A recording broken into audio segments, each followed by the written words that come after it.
Hello friends, welcome to my channel Science Unearthed. The topic of today's discussion is life processes part 3. In my previous video, I discussed about uh, digestive system of human beings. In that video, I discussed about the whole digestion, assimilation and all things about the digestive system. Today, this is the part 3 of life processes. So in this part, we are going to discuss respiration. So first, do this, that you subscribe to my video, like and share. Now let us start life processes part 3. So the thing first is to be discussed is respiration. What is respiration?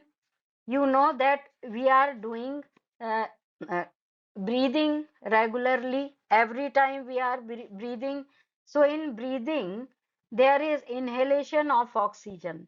Oxygen हम अंदर लेते हैं breathing में, and we give out carbon dioxide after some time. These two processes, they are done alternately.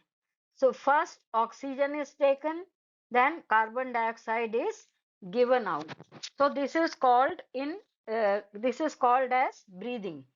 इसको हम simple words में breathing कहते हैं कि हम सांस ले रहे हैं, उसमें ऑक्सीजन अंदर लेते हैं और कार्बन डाइऑक्साइड बाहर निकालते हैं।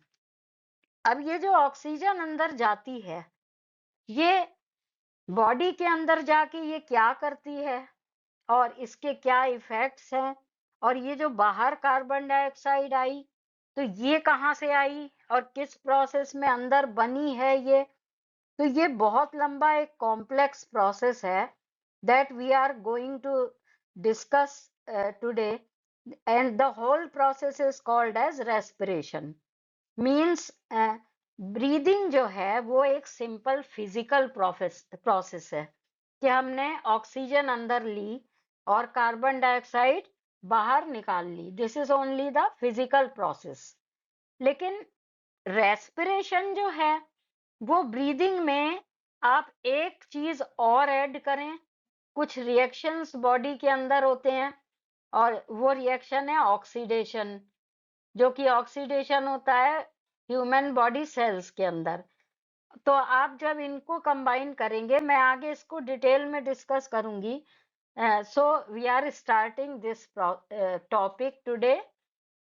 In my previous video, we had discussed about human digestive system.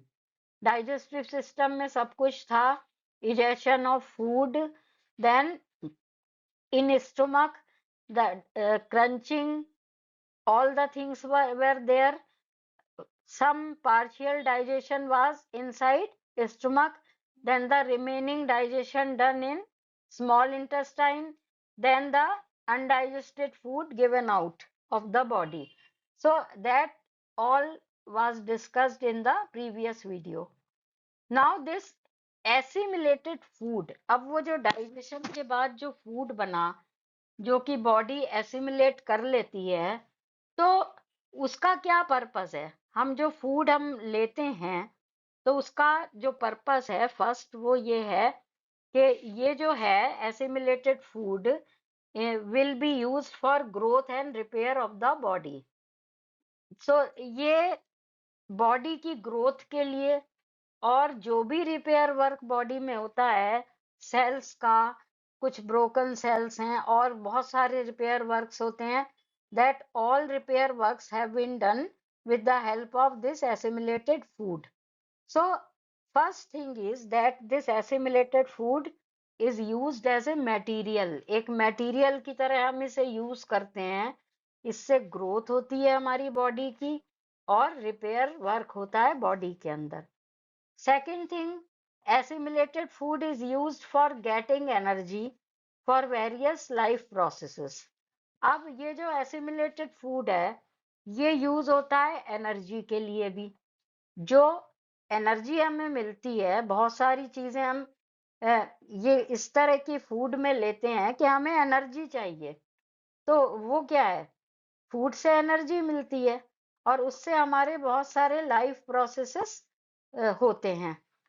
So all these things, all these things, they are done with the help of this assimilated food. So the assimilated food is the fuel which produces uh, energy for the body. The main purpose of respiration is the release of energy from the oxidation of simple food. ये जो assimilated food होता है हमारा, तो इसका respiration के अंदर इसका ऑक्सीडेशन होता है इस फूड का, और जब ऑक्सीडेशन होता है तो इससे एनर्जी प्रोड्यूस होती है. तो इसलिए ये एक तरह से एक फ्यूल की तरह भी वर्क करता है. जैसे फ्यूल आपको एनर्जी देता है, तो उसी तरह से जो एसिमिलेटेड फूड है उसका ऑक्सीडेशन होने के बाद उससे एनर्जी रिलीज होती है. And the main purpose of respiration is the release of energy from the oxidation of simple food molecules like glucose. The process of respiration which produces energy takes place inside the cell of the body. अब मैं फिर से इसको repeat कर रही हूँ just for revision. Digestion हुआ food का, उसका एसिमिलेशन हुआ बॉडी के अंदर. एसिमिलेटेड फूड वो जो था उसका ऑक्सीडेशन हुआ सेल के अंदर. जो बॉडी के सेल्स होते हैं जिनमें अंदर फूड है, एब्जॉर्ब हुआ है, एसिमिलेट हुआ है, उन्हीं के अंदर इसका ऑक्सीडेशन होगा. So this is known as cellular respiration. इसको सेल्यूलर रेस्पिरेशन इसलिए कह देते हैं क्योंकि सेल के अंदर जो एसिमिलेटेड फूड है उसका ऑक्सीडेशन हो रहा है और उससे हमें एनर्जी मिल रही है. The process of releasing energy from food is called respiration. अब ये जो प्रोसेस है जिससे कि एनर्जी मिलती है, रेस्पिरेशन, तो ये कहलाता है. Now during breathing organisms obtained oxygen from air and release carbon dioxide. ये सिंपल प्रोसेस है. हमने देखा है ब्रीदिंग में हम क्या करते हैं, ऑक्सीजन अंदर लेते हैं और इंटर्न उससे कार्बन डाइऑक्साइड बाहर रिलीज करते हैं. तो ये जो सिंपल प्रोसेस है ब्रीदिंग का, तो ये तो हो गया एक फिजिकल प्रोसेस छोटा सा. But in respiration there is one additional step. कौन सा इसमें स्टेप जोड़ दिया जाएगा?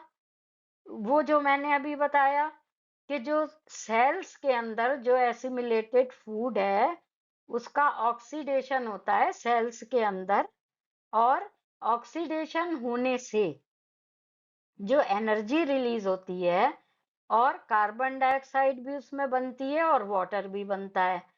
तो ये तीन चीजें बनती हैं. तो उसमें जो कार्बन डाइऑक्साइड बनी वही हम बाहर रिलीज करते हैं ब्रीदिंग में. अब इसको बहुत क्लियर करके इस तरह से आप समझिए कि फूड एसिमिलेट हुआ बॉडी सेल्स के अंदर, ऑक्सीजन हमने इनहेल करी एटमॉस्फेयर से, ऑक्सीजन पहुंची बॉडी सेल्स में, ऑक्सीजन ने फूड का ऑक्सीडेशन किया और उससे क्या क्या बना, carbon dioxide, water and energy. अब कार्बन डाइऑक्साइड जो बनी वो हमने रिलीज करी बाहर ब्रीदिंग में. वो जो कार्बन डाइऑक्साइड हम रिलीज करते हैं, जो एनर्जी है वो अपने यूज के लिए हमने ले ली, बॉडी यूज के लिए. और वाटर जो है वो रह जाता है बॉडी के अंदर, उससे कोई हार्म नहीं है. तो जो कार्बन डाइऑक्साइड है ना इस प्रोसेस में, उसमें मेन यही एक ऐसी चीज है कार्बन डाइऑक्साइड जो कि एक बड़ा वेस्ट प्रोडक्ट है, और अगर ये इकट्ठी होती जाए बॉडी के अंदर that will be harmful for the body. इसलिए ब्रीदिंग में हम इसे रिलीज कर देते हैं, बाहर निकाल देते हैं, और वाटर पड़ा रह जाता है, उसमें कोई प्रॉब्लम नहीं है. Out of these two waste in the respiration, carbon dioxide is considered the real waste. अब समझ गए होंगे आप इसको हम रियल वेस्ट क्यों कहते हैं? क्योंकि ये जो वेस्ट है that can prove very harmful for for the body. तो ये जो प्रोसेस हुआ इसमें एक तो अब पूरा जो रेस्पिरेशन का प्रोसेस है उसके अंदर एक तो हो गया फिजिकल प्रोसेस जिसमें सिंपल ऑक्सीजन ली गई बॉडी के अंदर, इनहेल की और कार्बन डाइऑक्साइड रिलीज की, ये ब्रीदिंग हो गया। ब्रीदिंग के साथ जब हम मिक्स कर देते हैं oxidation of food in the cells, तो वो जो बायोकेमिकल प्रोसेस है उसको इसमें हम ऐड कर दें, then this whole process is called as respiration. तो इतना बड़ा ये सारा काम रेस्पिरेशन के अंदर आता है। अब इसमें एक चीज अगर आपको पता लगे then you will be surprised to know this.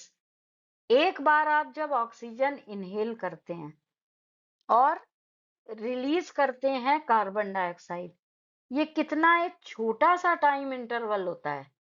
ये सांस अंदर ली और उसको बाहर छोड़ा, छोटा सा टाइम इंटरवल।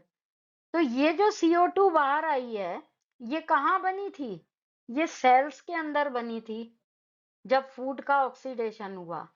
मतलब बाहर से ऑक्सीजन गई, फूड से मिली, उसका ऑक्सीडेशन किया, कार्बन डाइऑक्साइड जो बनी उसको बाहर निकाला गया। ये जो एक छोटा सा टाइम है, ऑक्सीजन अंदर लेना, कार्बन डाइऑक्साइड बाहर निकालना, इसके बीच में वहां पे ऑक्सीडेशन भी हो जाता है, फूड का ऑक्सीडेशन भी कंप्लीट हो जाता है और उससे बनी हुई CO2 बाहर भी निकल जाती है। तो बड़ा फास्ट प्रोसेस है ये। अब इतना तो क्लियर हो गया होगा। Now respiration is a complex process, means it includes breathing as well as oxidation of food. It means it is the process of combination of one physical process, that is breathing, and other biochemical process, that is oxidation of food. So this is the combination of two. The oxidation of food takes place in mitochondria of the cell. अब cell के अंदर जो mitochondria होते हैं तो उसके अंदर यह ऑक्सीडेशन प्रोसेस होता है। Respiration is just opposite of photosynthesis. अब ये कैसे अपोजिट है? फोटोसिंथेसिस जो एक वीडियो मेरा प्रीवियस वीडियो था फोटोसिंथेसिस पे, वो उस पे कंप्लीट पूरी डिटेल्स हैं फोटोसिंथेसिस की।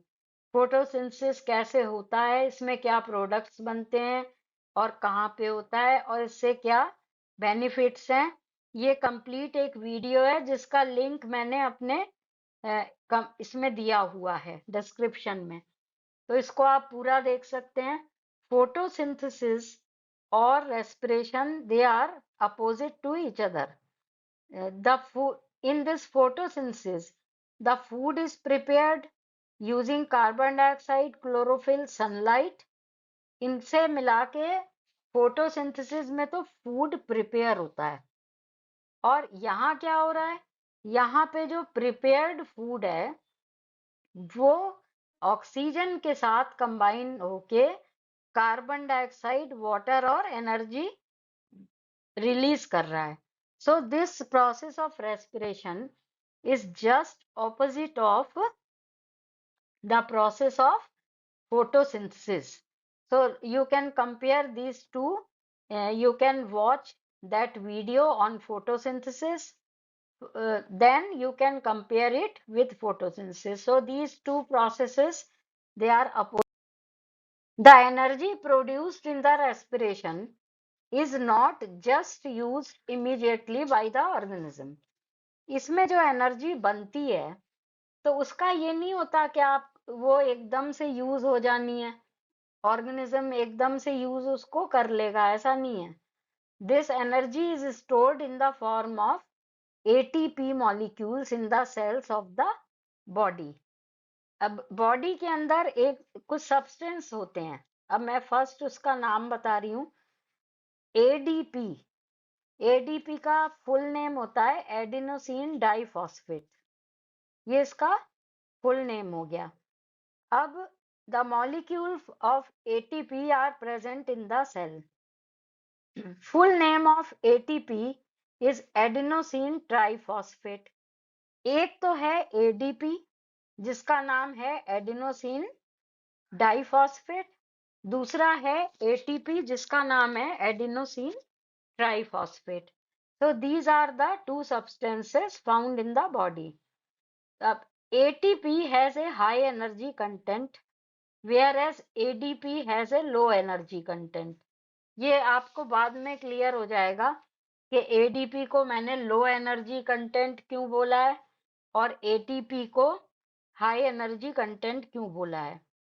तो इसमें ATP जो है उसमें मॉलिक्यूल में 3 फॉस्फेट ग्रुप्स होते हैं, जबकि एडीपी के अंदर 2 फॉस्फेट ग्रुप्स होते हैं मॉलिक्यूल के अंदर। Now first we will study this process. The energy released during respiration combines with ADP. अब जो एनर्जी रिलीज हुई है ना इसमें रेस्पिरेशन में, कहाँ से रिलीज हुई थी? ऑक्सीडेशन हुआ था फूड का माइटोकॉन्ड्रिया में, उससे एनर्जी रिलीज हुई थी। तो वो जो एनर्जी है वो कंबाइन हो जाती है, मिल जाती है एडीपी के साथ और उससे बनता है एटीपी। मतलब क्या हुआ ये एक प्रोसेस हो गया। इसमें नीचे एक वर्ड इक्वेशन में मैंने उसको शो किया है। एडीपी जो लो एनर्जी वाली चीज थी उसने कंबाइन किया एनर्जी के साथ और उससे एटीपी बना हाई एनर्जी वाला। अब ये जो एटीपी है इसके अंदर एनर्जी स्टोर हो गई। अब जब भी रिक्वायरमेंट होगी बॉडी को, ऑर्गेनिज्म को एनर्जी की, तो ये जो एटीपी है ये ब्रेक हो जाता है और एडीपी बना लेता है और एनर्जी और फॉस्फेट। अब ये एनर्जी रिलीज हो गई, ये रिलीज कर दी गई for the use of organism. तो ये प्रोसेस चलता रहता है। मतलब एनर्जी आई रिलीज होके ऑक्सीडेशन के बाद, उसको कंबाइन वो हो गई एडीपी के साथ और एटीपी बन गया। एटीपी में स्टोर्ड रही एनर्जी, जब रिक्वायरमेंट हुई एनर्जी की एटीपी ब्रेक हो गया एडीपी और एनर्जी में और फॉस्फेट्स में, और वो एनर्जी यूज हो गई बॉडी के लिए।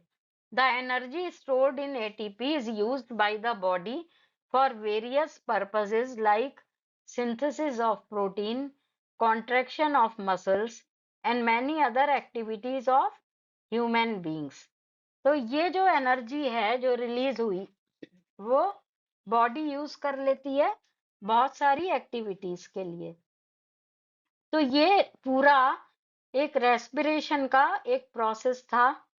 अब इसमें जो आगे नेक्स्ट वीडियो होगा उसमें टाइप्स ऑफ रेस्पिरेशन भी होंगे, कितनी तरह के रेस्पिरेशन होते हैं, एरोबिक एंड एनारोबिक, और जो रेस्पिरेशन प्लांट्स में है वो भी आगे डिस्कस होगा। तो जो कमिंग वीडियोस हैं मेरे, तो वो उनको भी आप देखना ना भूलें, क्योंकि एक कंप्लीट इंफॉर्मेशन रेस्पिरेशन पे तभी आपको मिलेगी। Now one thing is that if you have any difficulties in understanding these videos or you have some queries on them, then you can write down in comment box, so I will answer all the questions written by you, so you can do it. मैं पूरे जितने भी आपके questions होंगे उन सबका queries का answer दूंगी, और वो जो क्वेरीज के आंसर होंगे वो एक्सप्लेन करके I will make a separate video. So you can write down in comment box what are the difficulties, where is the difficulty in understanding, so I will solve each and everything. Please subscribe my video and thank you very much.